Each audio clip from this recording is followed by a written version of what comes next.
president we ever had in the United States of America was a draconian reptilian. They are all blood related. That's why every president is related. It's the 13 bloodlines. That's why America has 13 blood stripes on the flag. Even time translates to 13. If you add up all the numbers on the clock, 12 plus 1, 11 plus 2, and you just keep going down, you're going to get 13 every time. Everything going to lead to 13 because 13 represents those original 13 bloodlines of draconian reptilians that invaded our planet. 13 original colonies. Why do you think they were called colonies, nigga? Reptiles have colonies, nigga. We ain't ever had no colonies, nigga. Insects have colonies. Every president. Were Ted Bundy and JFK part of the Illuminati? When I saw names like these come up as one of the 13 bloodlines, I had to look into it. It is believed the Illuminati have their hooks into every business, politician, and entertainer out there. But at the top, just under Satan and the fallen angels, are the 13 bloodlines who control the cabal. Names like Bundy, and though he is a direct descendant, it is not believed Ted Bundy was part of the Illuminati. But he is one of the most notorious serial killers of all time. Many believe that since he carries the name, the Illuminati had something to do with the murders. See, the 13 love when their name rings throughout history, so they'll cause traumatic events. Ted was even quoted as saying, he doesn't like to do what he does. But before he does it, a dark force takes him over and he blacks out. Theorists believe they used mind control to make him commit these crimes. In JFK's assassination, yeah, check part 2. Were Ted... So back in 2012, there was a girl by the name of Bridget Devenio, hopefully I said that right, made a discovery that all the US presidents except for one are related, are all descendants of King John of England who died in the year 1216. Originally started off as a class project of her trying to find out her own family tree. Later on found out how all the US presidents are connected but one.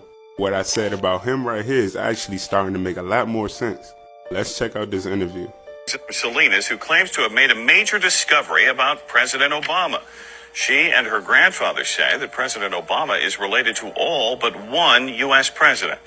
We get more tonight from Action News reporter Felix Cortez, who's live in our Salinas newsroom.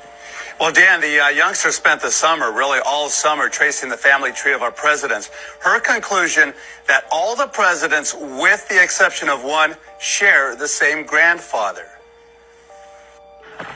Well, first we start off with George Washington at the top, and then it goes to John Adams, Thomas Jefferson. 11-year-old Bridget Devenio says she's made a first-of-its-kind discovery that President Obama and all the presidents before him, with the exception of one, are related and descendants of a former king of England. No, they're all cousins, and they're grandsons of John Lackland.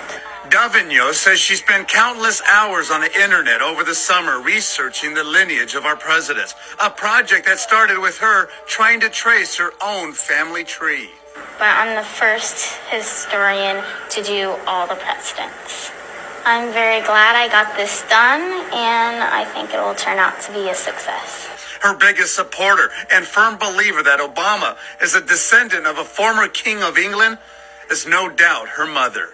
If you have a child, and they have a child, and they have a child, and they have a child, and they have a child, Like names change. all she's saying is this guy is the great, 25th, 27th, depending on what line it is. He created all this family.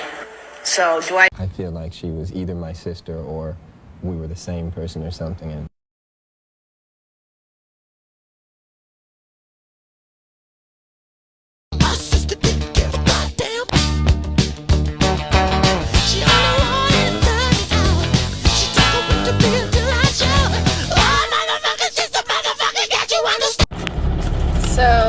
The Rothschild family. One of the most prominent and influential families in history. But how did the Rothschilds originate? The Rothschilds are a Jewish banking dynasty that traces its origins back to the city of Frankfurt, Germany in the late 18th century. At the time, Frankfurt was a center of commerce and finance, and many Jewish families had settled there. It was in this environment that Mayer Amschel Rothschild was born in 1744. He was the son of a money changer and goldsmith, and grew up with a keen sense for finance and business. At the age of 19, Mayer Amschel opened a shop that dealt in rare coins, and quickly built a reputation for honesty and integrity. Over time, Mayor Amschel's business expanded to include banking, and he began to establish branches in cities across Europe. His 5 sons, Amschel, Solomon, Nathan, James, and Carl, were instrumental in the growth of the family's banking empire, and each established their own branches in major European cities. The Rothschilds quickly became known for their shrewd business acumen, their ability to navigate complex financial systems, and their keen sense for identifying profitable investments, eventually leading them to start leading wars and funding both sides and indebting countries purposely. By the mid-19th century, the Rothschilds were the wealthiest family in the world, with a net worth that exceeded that of many small countries, eventually using their massive wealth to establish central banks in all countries, and up to this day almost all nations across the world have fallen to their banking cartel. They were able to build a vast banking cartel across Europe at a time when there were few Jewish bankers, and they did so with remarkable skill and foresight, eventually reaching the entire world. Today, the Rothschilds are still one of the wealthiest families in the world, with interests in finance, real estate, and winemaking. Alongside the 12 other families, they have a grip on our entire banking system. The Rothschilds, a family that originated in the bustling city of Frankfurt, and went on to become one of the most influential and powerful dynasties in history. Now, this is the kind of stuff I could not make up, okay? The Pinder is the head of the cabal. That's the name of the top person in the 13 bloodlines. And that's what we're now calling Illuminati, would be these 13 bloodlines, the houses. What does Pinder actually mean? It's pretty weird. It means the pinnacle of the Draco, i.e. the #1 representative on Earth of the Draco. It also means the penis of the dragon. Now please, Foot, don't go doing that again. The current Pinder, the leader of the Illuminati, now we're being told, is the Rothschild family, so we don't need to look any farther than that. The only guys above the Rothschilds here on Earth would be these old ones, and the family masters and the trustees, but then the Pinder, of course, is the Rothschild, so that's why that name is so prominent. Now, here's the funny thing.